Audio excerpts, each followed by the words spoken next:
মাননীয় শিক্ষাগুৰুসকল মই মোৰ ইউটিউব চেনেল মানিক মাল্টিমিডিয়ালৈ আপোনালোকক সকলোকে স্বাগতম জনাইছোঁ। অতি গুৰুত্বপূৰ্ণ খবৰ এটা আহি পৰিছে। শিক্ষা বিভাগত ৰেচনেলাইজেশ্যন প্ৰক্ৰিয়া পুনৰ আৰম্ভ হোৱাৰ সম্ভাৱনা আছে। এই সম্বন্ধে এখন শিক্ষা বিভাগৰ পৰা নটিচ আহিছে আৰু এই নটিচখনত কি আছে এবাৰ চাই লোৱা হওকচোন। মাননীয় শিক্ষাগুৰুসকল, director of elementary education Assam Shrimati Suranjana Senapati বাইদেউৰ পৰা অহা যিখন নটিচ, সেই নটিচখন মই ইয়াৰে পঢ়ি দিছোঁ। To the block elementary education officers all subject regarding discussion of high and low PTR of school. Sir, Madam, with reference to the subject cited above, I am to inform you that a discussion on the status of schools with high and low PTR will be held in the office of the undersigned with the block elementary education officers of all districts as per scheduled enclosed herewith. বিদ্যালয়সমূহত থকা ছাত্ৰ ছাত্ৰী আৰু শিক্ষকৰ সামঞ্জস্য যিটো PTR বুলি কয়, PTR ল' PTR and হাই PTR এই দুটা বিষয় লৈ এটা আলোচনা চক্ৰ হ'ব এটা নিৰ্দিষ্ট দিনত। আৰু অসমৰ প্ৰত্যেকখন ডিষ্ট্ৰিক্টৰ ব্লক এলিমেণ্টাৰী এডুকেশ্যন অফিচাৰসকলক এই মিটিঙত এটেণ্ড হ'বলৈ কোৱা হৈছে।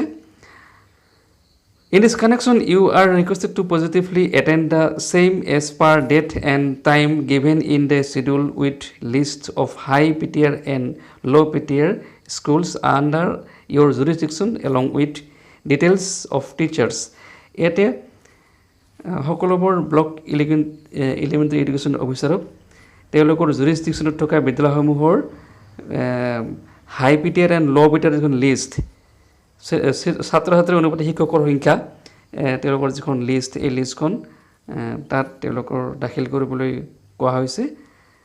আৰু সকলোবোৰ ডিটেইলছ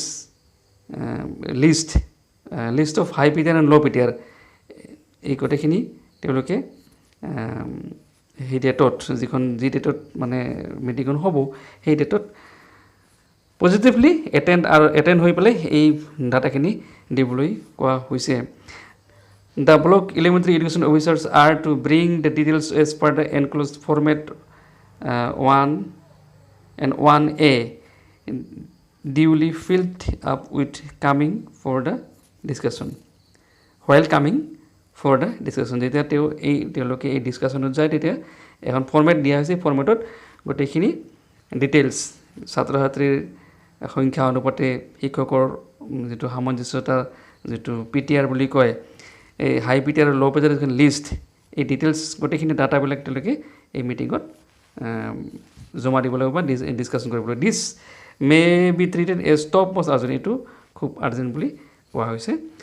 ইয়াৰ পৰা এই চিঠিখনৰ পৰা এটা কথা স্পষ্ট হৈ গ'ল যে এই মিটিংখনৰ পিছত হয়তো ৰেচনেলাইজেশ্যন কৰাৰ এটা প্ৰক্ৰিয়া আৰম্ভ হ'ব অতি সোনকালে। গতিকে যিসকল বিদ্যালয়ত শিক্ষকৰ পৰিমাণ কম হৈ আছে তেওঁলোকে নিশ্চয় শিক্ষক পাবলৈ এটা সুবিধা পাব। আৰু যিসকল বিদ্যালয়ত অতিৰিক্ত শিক্ষক আছে তেওঁলোকে হয়তো অইন ঠাইলৈ যাবলৈ সুবিধা পাব বা তেওঁলোকক অইন ঠাইলৈ, যি ঠাইত শিক্ষকৰ সংখ্যা কম তাত হয়তো তেওঁলোকক লৈ যাব পাৰে ৰেচনেলাইজেশ্যন প্ৰক্ৰিয়াৰ দ্বাৰা। গতিকে ভিডিঅ'টো যদি ভাল পাইছে আপোনালোকে শ্বেয়াৰ কৰি দিব যাতে সকলোৱে কথাটো গম পায়। আৰু বেছি দীঘলীয়া নকৰি ভিডিঅ'টো ইমানতে সামৰি দিলোঁ। ধন্যবাদ, থেংক ইউ।